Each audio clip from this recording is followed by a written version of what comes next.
It's new Mr. reaction. Marcos, mas gustuhin ko pang tawagin si Pangulong Duterte ng Pangulo kaysa iyo, ayok ka, bangag ka, wala kang kwintang tao. I'm sorry? It's Quinta? No, it's Quenta. It's Quenta. It's not Quinta. Oh my god. Oh my god. Your pronunciation, I cannot understand. Wala kang kwintang presidente sa Pilipinas. Ngayon, malinaw na sa amin na ang pagdakip o pag-arrest ni Pangulong Duterte sa Pilipinas ay isang political harassment. Hindi ito tungkol sa ICC, hayop ka. Ngayon, lumilitaw na sa mga galing ICC na ikaw mismo ang nag-hand over kay President Duterte, Mr. Marcos. Hayop kang panuway ka.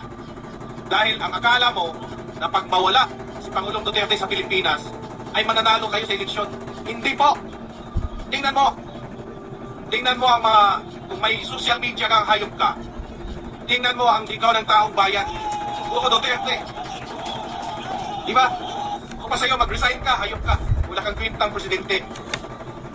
Kami, Diba it's not Quinta? It's Quenta. ako, isa sa mga milyon-milyon na bumoto kay President Duterte at VP Sara Duterte. Kami po ay nasa likod niya. Kaming mga taong bayan. Kung kailangan namin kalanskarin ka dyan sa Malacanang, gagawin namin yan sa tatang panahon. Hindi pa ngayon. Kami po ay nagtitimpi lang. Magtitimpi lang muna kami. Pero alam ko darating yan. Grabe itong ginawa mo. Ayop ka. Tingnan mo ang ginawa mo. Ginamit mo itong isang diwata para i-implement yung batas kuno. Ito naman po si Diwata Torre. Hayop kang, animal ka. Ang itim-itim mo, ang itim-itim ng budhi mo, hayop ka. Pagit mo. Alam nyo, mananalo kayo sa eleksyon, Mr. President? Mr. Marcos?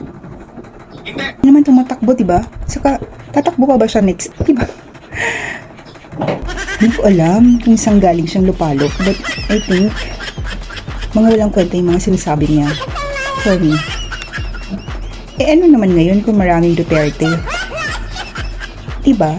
Ang ginampanan lang naman ni BBM is kailangan niyang sundin kung ano yung nasa batas na kailangan dalhin siya sa The Hague.